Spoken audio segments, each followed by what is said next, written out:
guys. Yung hinati ko na isda kanina. Alam nyo yung ano, pine nuts. Ilagay ko dito. Tapos, itong tawag nila dito, ano, spent ang tawag dito. Or cosver, or parang para sa isda. Tapos, may ginayat din ako na parsley. Lagay natin dyan.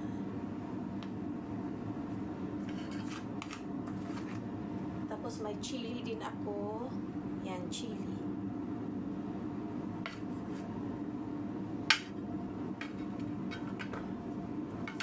Tapos meron ding long onions and garlic.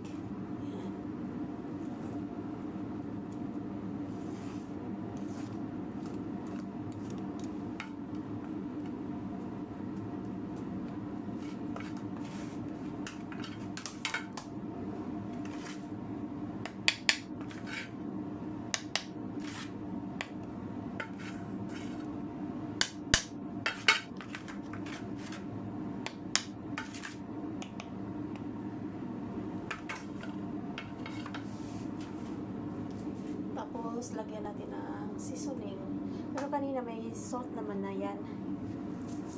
Pero yung mga vegetable, hindi pa. Konting salt. Okay. Tapos,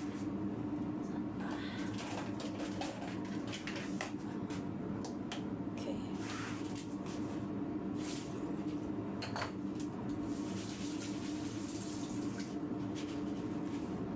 Tapos, dry grapes.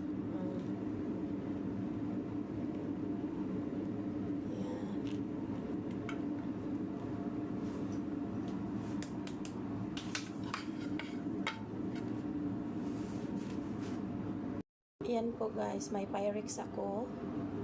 Ilalagay ko dyan ang fish. Kung meron kayong ganito dito, pero yung nasa abroad lang kung minsan or sa Pilipinas na bumibili ng ganito, yung dried tomato, tapos di ba may olive siya, may nakababad yan sa olives. Yung mantika niyan,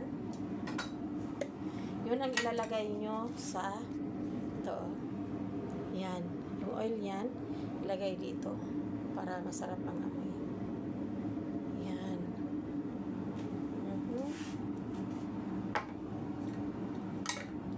Para ilagay natin sa oven, hindi siya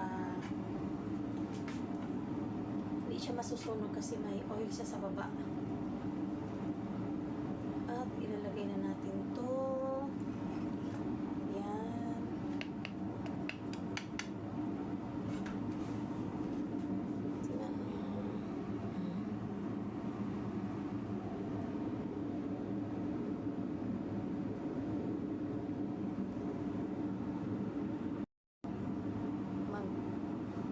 Spill tayo ng konting tomato oil.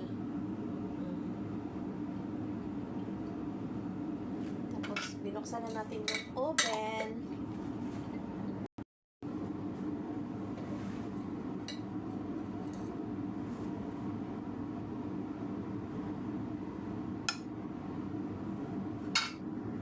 Ayan po, tinakpan ko na.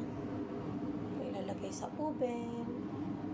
Dahil ang fish with the vegetables nasa oven, ayan, nagpakulo ako ng tubig para sa rice. Ito po yung rice, mahahaba. Yan po. Yan, napakulo muna ng tubig. Pag nakumulo na, itadrop yan. Pakuluin. Yan ang rice dito na galing sa India ata to. Supply ng Kuwait. Tapos, tingnan nyo ang hahaba niya ng botel. Ganyan kahaba.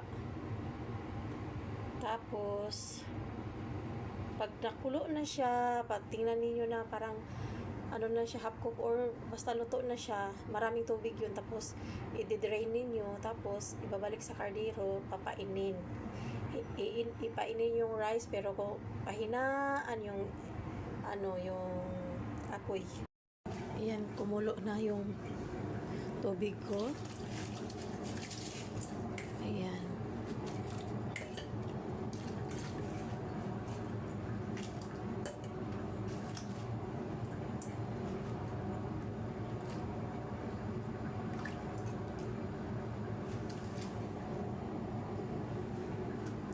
Yan ang kunting salt.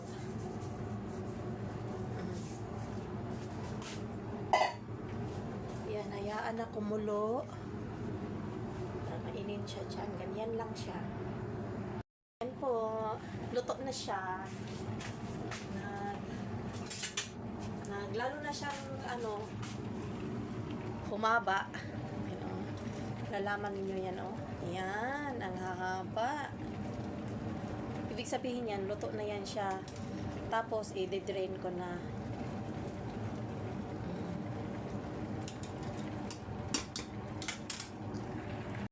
Yan po, guys.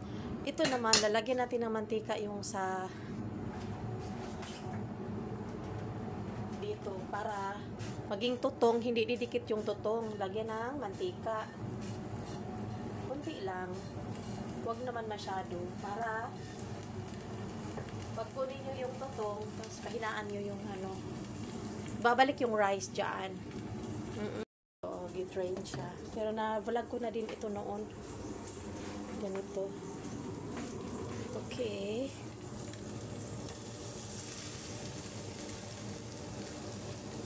Wow. Diba? Ganyan pagluto dito ng rice nila.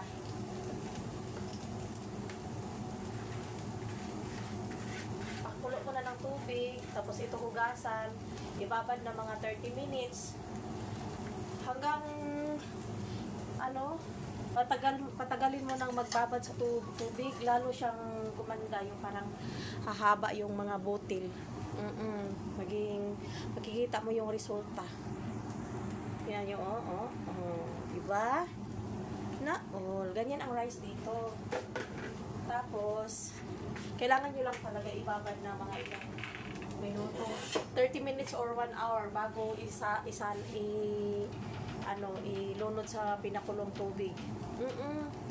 Tapos ngayon tatakpan natin, guys, at hinaan yung apoy. Tapos ayun na, maluluto na yan siya mamaya. Actually luto na siya yan. Luto na siya para na lang may tutong ba. Siya magtutong ng kunti. Tapos yung isda naman ay nasa oven. Hihintay natin mamaya. While waiting sa pagluluto na yon, kami ng kasama ko para sa amin ito ewan ko yun, nasunugan, yung tawag nito ni Joker. Shout out kay Joker dyan, ha. Ikaw, ha, dong, ha, tarungo na ni mo ang unsabaw sa pangalan aning isdaan, ni ba?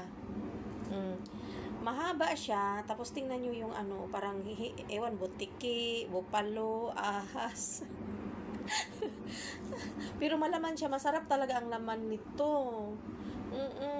Pero anuhin ko yan, linisan ko muna, tapos mamaya pakita ko din mo paano iprito, paano ko niluto. Yeah.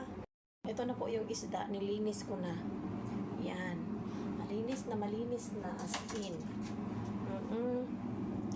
Wait lang, kita natin dito sa kabila.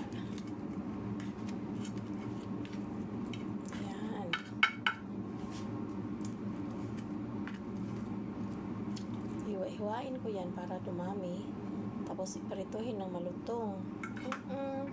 Yan po, nahiwa ko na po. Ang kulay ng aming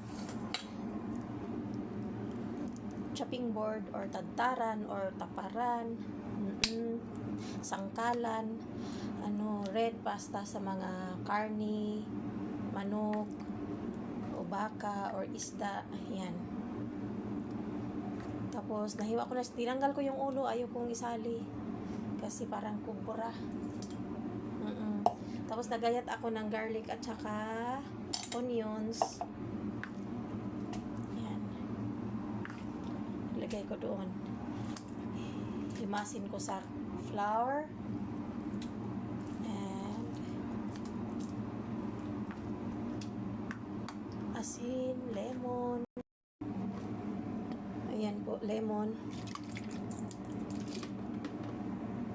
Tapos nandoon na yung garlic at saka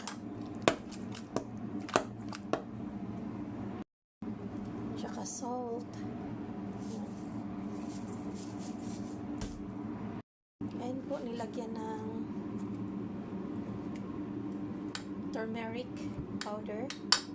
At nalagyan din natin ng black pepper. May salt na siya. Tapos black pepper. Para para yummy.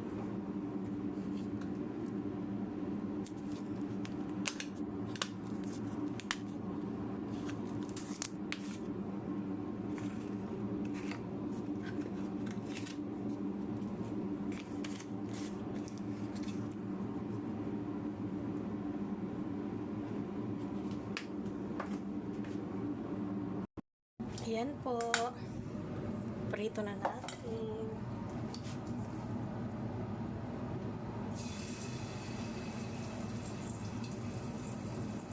With flour din ito.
Ayan guys, hanggang dito na muna guys. Thank you sa pagpanood and see you my next vlog.